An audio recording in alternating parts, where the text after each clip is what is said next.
Hello everyone. Fail అవుతూ ఉన్న వాళ్ళ లైఫ్‌లోకి సక్సెస్ వైపు అడుగులు పడుతూ ఉంటే, అలాంటి సక్సెస్‌ని షేర్ చేసుకోవడానికి, అలాంటి సక్సెస్‌ని సెలబ్రేట్ చేసుకోవడానికి ఆత్మీయులు ఎవరో ఒకళ్ళు ఉంటారు కదా! నా ఆత్మీయులైతే నా యూట్యూబ్ ఫ్యామిలీనే. అందుకే ఈ విషయాన్ని మీతో షేర్ చేసుకోవాలనుకుంటున్నాను. ఏంటి అంటే, పెళ్ళికి ముందు 40,000 సాలరీ, మంచి లైఫ్ లీడ్ చేశాను. పెళ్లి తర్వాత జాబ్ రిజైన్ చేయాల్సిన అవసరం వచ్చేసింది. జాబ్ రిజైన్ చేశాను. Oh my నేచురల్‌గా god. ఇండిపెండెన్సీ పోయింది. డిపెండెంట్ అయిపోయాను. అండ్ ఏదో వింత ప్రపంచంలోకొచ్చిన ఫీలింగ్ వచ్చేసింది.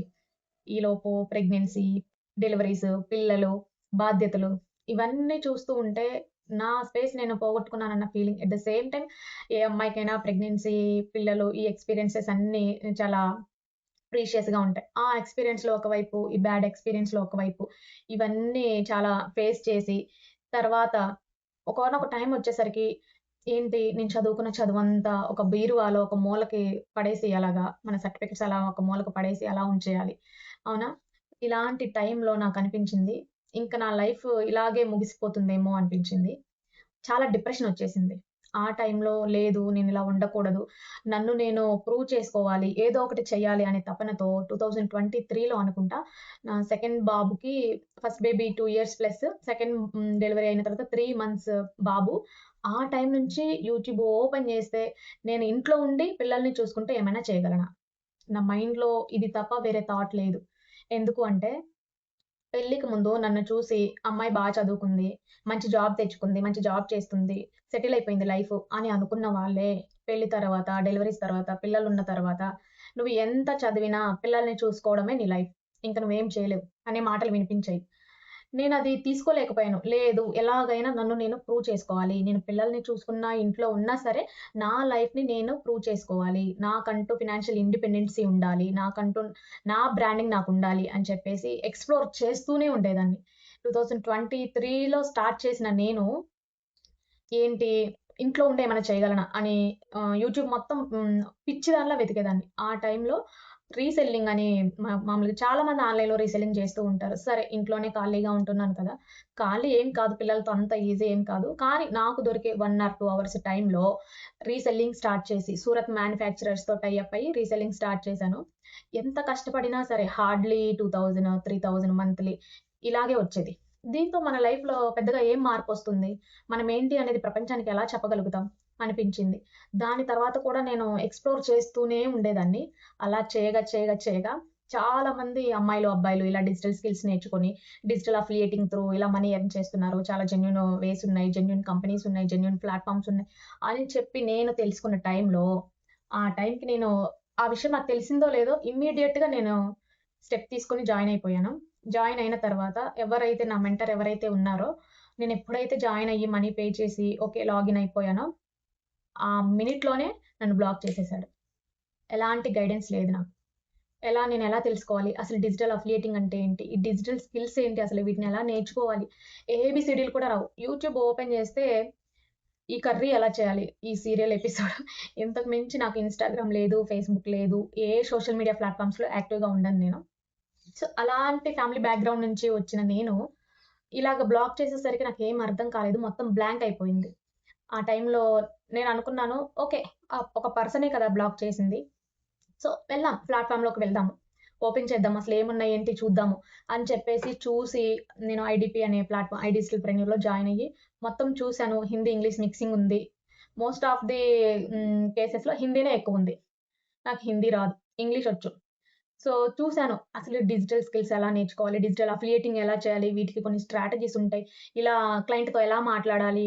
ఇవన్నీ నాకు స్కిల్ నేర్చుకున్న తర్వాత వర్క్ చేయడానికి మనకి క్లయింట్స్ ఎక్కడి నుంచొస్తారు? మనం స్కిల్స్ నేర్చుకునేటప్పుడు డౌట్స్ వస్తే ఎవరు క్లారిఫై చేస్తారు? చాలా స్ట్రెస్ అసల మెంటర్ లేకపోతే ఎలా ఉంటదంటే చాలా ఎక్స్‌పీరియన్స్ అయ్యాను నేను.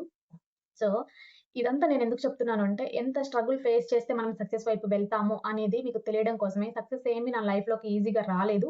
సో, ఎవ్వరైనా సరే ఫెయిల్ అవుతున్నాము అంటే, అది మీకు ఎప్పుడో ఒకప్పుడు సక్సెస్‌ని చూపిస్తుందని నమ్మి మీ వర్క్ మీరు చేయండి. ఫలితం తర్వాతొస్తుంది. ఓకేనా? సో, అలాంటి టైంలో నాకు ఈ డిజిటల్ స్కిల్స్, డిజిటల్ అఫిలియేటింగ్ ఇదంతా ఒక క్లారిటీ రావడానికి, నేను ఒకరిని గైడ్ చేసేలాగా నేను అవ్వడానికి నాకు 6 మంత్స్ టైమ్ పట్టింది లిటరల్లీ. ఈచ్ అండ్ ఎవ్రీథింగ్ నేనే నేర్చుకున్నాను. ఈ 6 మంత్స్ ఆఫ్ పీరియడ్‌లో ఒక 32,000 తెలుగు ఫేమస్ కోచ్ దగ్గర జాయిన్ అయ్యి ఏమైనా ట్రైన్ చేస్తారేమో, నేర్చుకుందాము. ఏదో ఒక ఆపర్చునిటీ దొరకకపోతుందా అని చెప్పేసి వెబినార్స్ కండక్ట్ చేసేవాళ్ళు. అటెండ్ అయ్యాను. 2 మంత్స్ క్లాసెస్ జరిగినాయి. అసలు నథింగ్ అంటే నథింగ్. ఏం నేర్పించలే వాళ్ళు. పైకి బూస్టింగ్ తప్ప ఏం లేదు. అండ్ అలాగే యూట్యూబ్‌లో వీడియోస్ చేసి పెట్టాలంటే నాకు చాలా భయం. కెమెరా ఫియర్ ఉండేది. అస్సలు వచ్చేది కాదు నాకు. సో, ఇదన్నా నేర్చుకుందాం. ఎడిటింగ్ నేర్చుకోవాలి, వీడియోస్ తీయడం నేర్చుకోవాలి, యూట్యూబ్‌లో థంబ్‌నెయిల్ డిజైనింగ్ నేర్చుకోవాలి. యూట్యూబ్‌లో వీడియోస్ పెట్టాము అంటే, ఆ వీడియో వెనక చాలా హార్డ్ వర్క్ ఉంటది. ఓకేనా? సో, అదంతా నేర్చుకోవడానికి ఇంకొక హిందీ పర్సన్ దగ్గర 25,000 పెట్టి జాయిన్ అయ్యాను. అది కూడా నాకసల హిందీ రాకపోవడం ఒకటైతే, వాళ్ళు చెప్పే విధానానికి, మనం నేర్చుకునే దానికి సంబంధమే ఉండేది కాదు. లైక్ వాళ్ళ అడ్వాంటేజెస్ ఏంటి? మనకి ఒక క్లయింట్ వచ్చిందా, డబ్బులు కట్టిందా అంతవరకే.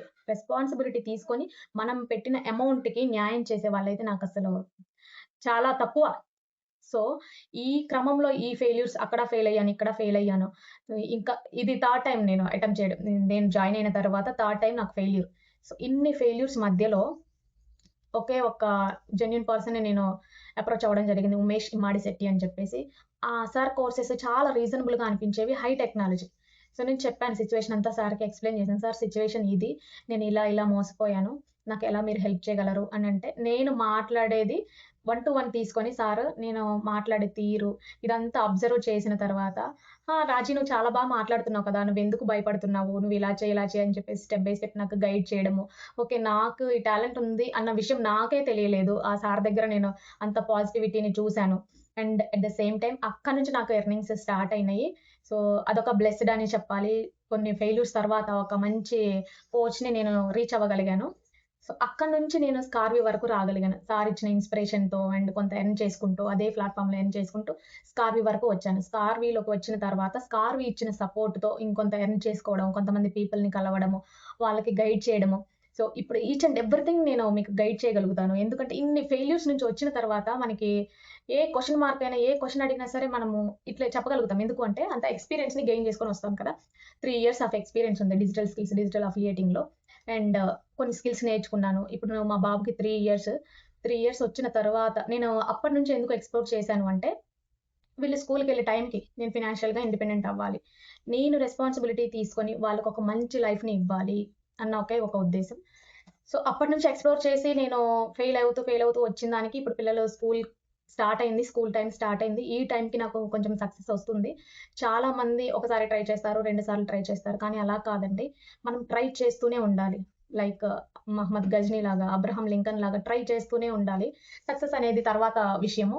ఎవరైనా ఎవరికైనా సక్సెస్ రావట్లేదు, ఫెయిల్ అవుతున్నారు అంటే, వాళ్ళు ఖచ్చితంగా సక్సెస్ ఒస్తుందనే అర్థం. ఓకేనా? ఇప్పుడు కాకపోతే రేపు. దానికంటూ ఒక టైమ్ ఉంటది. ఆ టైమ్ వరకు మనం వెయిట్ చేయాలి. సో, ఇలాగా స్కార్విలోకొచ్చిన తర్వాత, స్కార్వి నుంచి నవంబర్ 2025లో నేను టాప్ అచీవర్‌గా అవార్డ్ తీసుకోవడం జరిగింది సక్సెస్ మీట్‌లో. 2026లో ఆరాషి ఇంటర్నేషనల్ ఉమెన్స్ ఇన్‌స్పిరేషనల్ అవార్డ్‌కి నన్ను గుర్తించి, ఇంటర్నేషనల్ ఈవెంట్‌కి నాకు ఇన్విటేషన్ రావడం అనేది, ఆ అవార్డ్ నన్ను గుర్తించి నాకు అవార్డ్‌కి నన్ను సెలెక్ట్ చేయడం అనేది నాకు చాలా బిగ్ అచీవ్‌మెంట్ అని చెప్పాలి. దాన్ని మీతో షేర్ చేసుకోవాలనిపించింది. సో, అవార్డ్ వరకు నేనొచ్చాను అంటే దాని వెనక చాలా స్ట్రగుల్స్ ఉన్నాయి. ఆ స్ట్రగుల్స్‌ని దాటుకొని వచ్చాను కాబట్టే ఈరోజు ఈ అవార్డ్ తీసుకోగలుగుతున్నాను. అండ్ దీని వెనక మాకు స్కార్వి సపోర్ట్ చాలా ఉంది. సో, ఆరాషి అవార్డ్‌కి మేము స్కార్విని రిప్రజెంట్ చేస్తూ నామినేషన్ వేసాము. అందులో కొంతమందిని సెలెక్ట్ చేశారు. అందులో నేను కూడా ఉన్నాను. మార్చి 14థ్ జరగబోయే ఈవెంట్ ఇది. ఉమెన్స్ డే సందర్భంగా మార్చి 14థ్ కండక్ట్ చేస్తున్నారు. సో, హైదరాబాద్‌లో జరుగుతుంది. సో, దానికి నేను సెలెక్ట్ అవ్వడం అనేది అంటే లాంగ్ టైమ్ అనే చెప్పాలి. 3 ఇయర్స్ నుంచి కష్టపడుతున్నాను. ఎక్కడ మనకి అప్రిషియేషన్ అనేదే లేదు. సో, స్కార్వి నుంచి అప్రిషియేషన్ ఉంది. ఫ్యామిలీ, ఫ్రెండ్స్ వీళ్ళందరూ చూసిన వాళ్ళేమంటారు అంటే, ఎందుకు ఏదో ఏదో చేస్తుంది అని అనుకుంటారు. కానీ మీరేదైనా పని స్టార్ట్ జేసినప్పుడు ఫ్యామిలీకి కానీ అంటే మీకు సపోర్ట్ చేసే ఫ్యామిలీయా? మీరన్నీ ఎక్స్‌ప్లెయిన్ చేయండి. ఓకే. మీ వెనకుండి నడిపిస్తారు కాబట్టి. లేదు మీకు ఎలాంటి సపోర్ట్ లేదు. మిమ్మల్ని వెనక్కి పుల్ చేస్తున్నారు అంటే మాత్రం కామ్‌గా మీ పని మీరు చేసుకోండి. ఒకళ్ళకి చెప్పాల్సిన అవసరం లేదు. ఓకేనా? మీ పని మీరు చేసుకోండి. మీకు సక్సెస్ వచ్చిన రోజు ఆ సక్సెసే మాట్లాడుతుంది వాళ్ళతో. నువ్వెంత సక్సెస్ అవుతున్నావో ఆ సక్సెసే చూపిస్తుంది. మీరు మాత్రం కామ్‌గా ఉండండి. ఓకే. సో, నా సక్సెస్‌ని నేను ఫస్ట్ షేర్ చేసుకోవాలనుకున్నది మీతోనే. అందుకే మీతో షేర్ చేసుకుంటున్నాను. ఈ ఆరాషి అవార్డ్ విన్నింగ్ ఈవెంట్‌ని హైదరాబాద్‌లో 14థ్ జరుగుతుందని చెప్పాను కదా! ఆరాషి ఈవెంట్‌కి మేము హైదరాబాద్ వెళ్ళాలి. సో, అక్కడ నేను పాసిబుల్ అయితే లైవ్ చేస్తాను. సో, మీరు కూడా ఈవెంట్ చూసినట్టు ఉంటుంది. లేదు పాసిబిలిటీ లేదు అంటే ఈవెంట్‌లో ఏం జరిగింది ఏంటి అనేది నెక్స్ట్ వీడియోలో డిస్కస్ చేద్దాం. అండ్ మన ఛానల్‌లో ఒక వుమెన్ గురించి కానీ, మెన్ గురించి కానీ మనం ఎలా ఉంటే మన లైఫ్‌ని రీక్రియేట్ చేసుకోవచ్చు అనేది అంటే మన రెస్పాన్సిబిలిటీస్ మనం ఎలా హ్యాండిల్ చేయాలి? ఒక మనిషి ఎలా థింక్ చేస్తే ఆ లైఫ్‌ని డిజైన్ జేసుకోవచ్చు. మంచి బ్యూటిఫుల్ లైఫ్‌ని డిజైన్ జేసుకోవచ్చు. మీకు money earning opportunities, number of opportunities ఇవన్నీ వస్తూ ఉంటాయి. ఛానల్‌ని సబ్స్క్రైబ్ చేసుకోని వాళ్ళు ఇంకా వెయిట్ చేయకండి. సబ్స్క్రైబ్ చేసుకోండి. మీ సబ్స్క్రిప్షనే నాకు చాలా బూస్ట్ అవుతుంది. ఇంకా ఎక్కువ మందికి రీచ్ అవుతుంది. తెలుసు కదా! లైక్ చేయండి, షేర్ చేయండి. ఎక్కువ మందికి రీచ్ అవ్వాలి. ఎంతోమంది లేడీస్, ఎంతోమంది అన్‌ఎంప్లాయ్‌మెంట్ తెలుగు వాళ్ళల్లో అయితే డిజిటల్ స్కిల్స్ డిమాండ్ చాలా హై ఉంది. బట్ డిజిటల్ స్కిల్స్‌ని ప్రెజెంట్ చేసేవాళ్ళు చాలా తక్కువ మందున్నారు. స్కిల్స్ నేర్చుకోండి. స్కిల్స్ నేర్చుకుంటే ఈ రోజు కాకపోతే రేపైనా సరే మీరు ఎక్కడున్నా సరే మీకొక మంచి ఫ్యూచర్ ఉంటుంది. సో, ఉద్యోగం మీదే డిపెండ్ అయ్యి ఉండొద్దు. ఉద్యోగం మీన్స్ ఒక ఇప్పుడు నేనున్నాను, జాబ్‌కి వెళ్తాను. నా పిల్లల్ని ఎవరు చూడాలి? నాదొక్కటే థాట్. నేను 24/7 నా పిల్లలకి అవైలబుల్ ఉండాలి. ఎట్ ద సేమ్ టైమ్ నా బ్రాండింగ్ నేను చేసుకోవాలి. నా రికగ్నిషన్ నాకుండాలి. ఫినాన్షియల్‌గా ఇండిపెండెంట్‌గా ఉండాలి. ఎంతో మందికి ఉపాధి కల్పించేలాగా నేనుండాలి. దానికోసం మనము ఇల్లు దాటి బయటకి వెళ్లి జాబే చేయాల్సిన అవసరం లేదు. సో, నా వీడియో గనక మీకు నచ్చినట్టయితే లైక్ చేయండి, షేర్ చేయండి. Stay tune for next video. Thank you so much.